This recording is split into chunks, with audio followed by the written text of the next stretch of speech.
Have you ever left a therapy session feeling like you just ran an emotional marathon?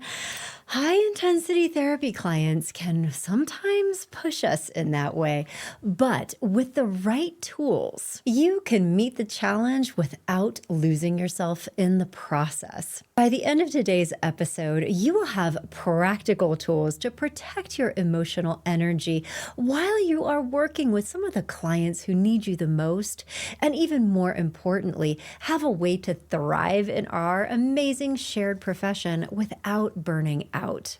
So let's just get real. I mean, if you're a therapist like we are, you will have high intensity clients. These clients can be so amazing, but they challenge us. And they also grow us, I think, but ultimately they inspire us. They inspire me. But it's also true that for some of us therapists, especially those of us who are highly empathic, meaning that we pick up on how other people are feeling and we are impacted by that to a degree that's more significant than other people experience that same thing. For us, especially, working with very high intensity clients can feel uniquely difficult. So, if you are a therapist who feels very deeply connected to clients' emotions and struggles, you're not alone in this. Therapists who are very empathic often have a harder time working with clients who have a lot of emotional intensity because we feel their pain. Well, I think we also absorb their emotional energy. And after a while, if we're not managing this very intentionally, it can leave us feeling drained, burnt out, and sometimes, unfortunately, even questioning our career path. Like, is this profession sustainable for me? And first of all, I just want you to know that it is not uncommon at all. Especially, I think all therapists probably struggle with this at some point, but especially those who are really highly empathic, to be wondering if they are in the right line of work, especially if you're in a situation where you have a lot of very emotionally intense clients and you are starting to feel like it is impacting you negatively. I will just tell you, and I say this to validate you. Today in this podcast, we're going to be talking about how to manage the experience of having a caseload with a lot of emotionally intense clients, because there are definitely strategies for that. But I'll also just share, as a clinical supervisor who has really been responsible for the development of a lot of other therapists. I manage growing self-counseling and coaching, which is a fairly significant group private practice at this point. We have 50 therapists running around here, and my job is to really protect and develop and support other clinicians. If you are interested in learning more about coaching and also in just getting assistance with, like, what is my long-term career trajectory, I have something very special for you. I actually put together a free 2-part training. There's two pieces of this.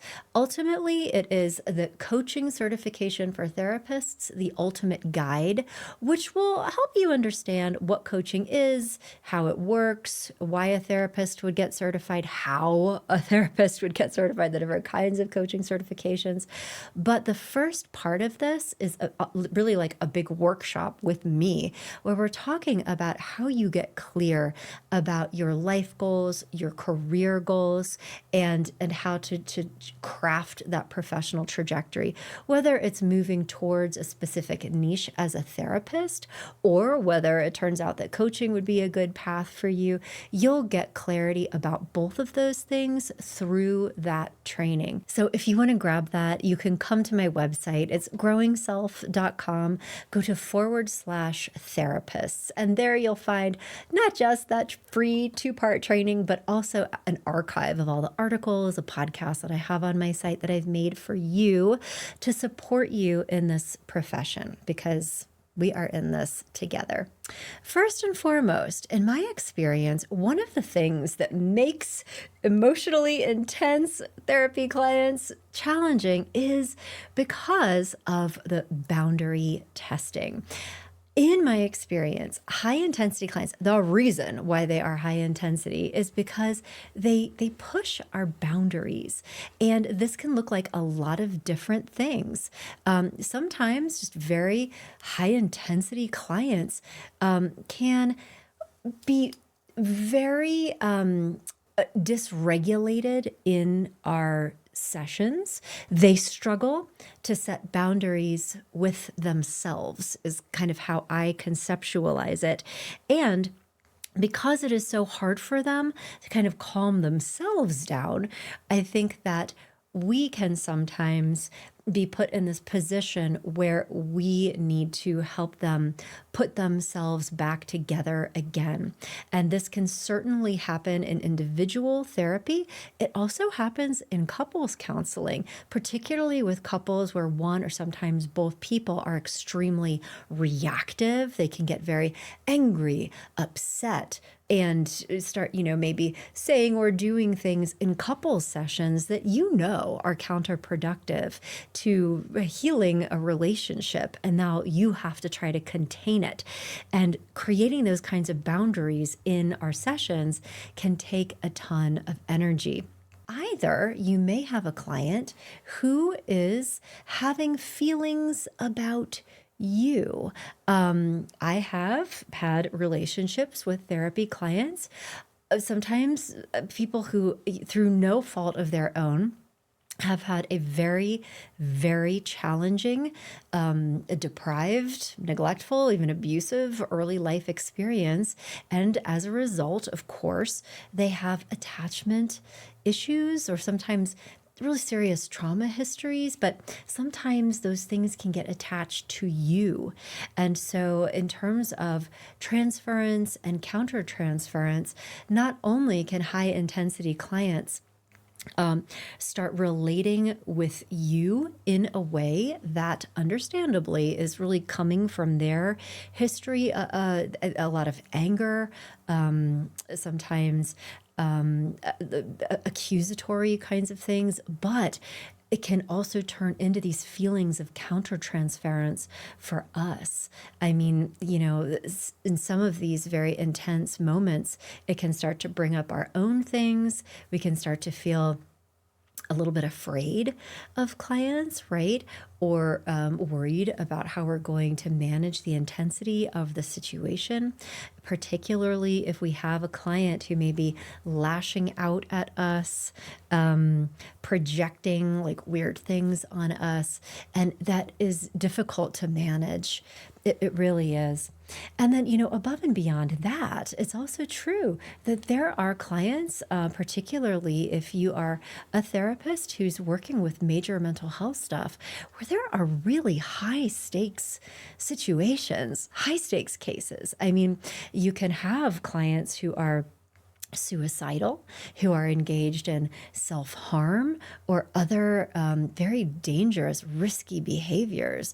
I mean, very high stakes situations. Your clients are going through probably the hardest chapter of their life and looking to you as a therapist for guidance and support for how to get through this. And of course, we are there for them. And we also feel the intensity of these moments. We feel how serious it is. We are there with them, helping, conscientious therapists, I think by design, default, will step in to start to take some of the responsibility for these, not certainly with outcomes, but wanting to share the load with clients is just sort of a natural thing that I think we can all do. But particularly when the stakes are high and we are legitimately worried about our clients, like, are they going to die? Are they going to kill somebody else? Are they going to overdose? Are they going to lose their kids? I mean, like, it's a lot. And that can turn into this sense of emotional responsibility. So let's talk about how we cope with these situations.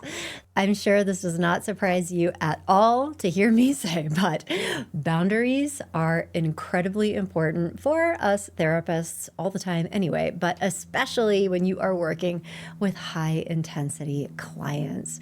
We need to enforce some limits and simple things, even things that you wouldn't think are necessarily related directly, but like session times, ending sessions on time, being very firm about our after hours policies, making sure that people have resources so that if they do legitimately need support after hours, they can get that. But also setting things up so that we are avoiding our clients being overly dependent on us, and also having really good strategies in place to be able to contain and set boundaries around emotional intensity that is so extreme in sessions that it is counterproductive. I think we can all agree that if you're sitting with somebody who is absolutely flooded, having a flashback, completely dysregulated, nothing productive is going to happen in therapy, right? So these could potentially be skills to brush up on. How do you contain some of this when it gets really intense? But additionally, you are going to also need to get really good at setting boundaries with yourself. I do think that part of setting boundaries with ourselves is figuring out what our limits are. And so use the resources that I shared with you, that podcast around how to identify your niche as a therapist.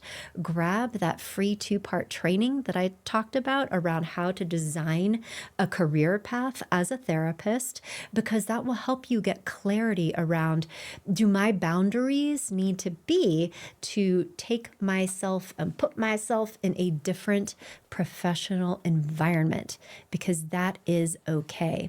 We must have community. It is an absolutely unreasonable expectation for you to think that you should be able to manage all of this on your own, right? We all need our communities, we need our support systems, we need to have people in our lives who understand what we're going through and who can help us just talking through things. That's why we need to be talking it out with consultation groups, maybe a consultation peer or clinical supervision.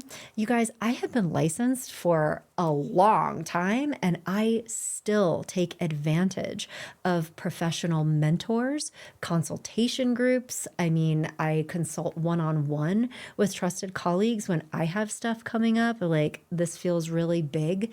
And so I just wanted to say that out loud, like we don't grow out of this, and having that kind of support system around you is very, very important. So other ways to cope with this that you might consider, just a balanced caseload can be really, really important too. So what do I mean by a balanced caseload?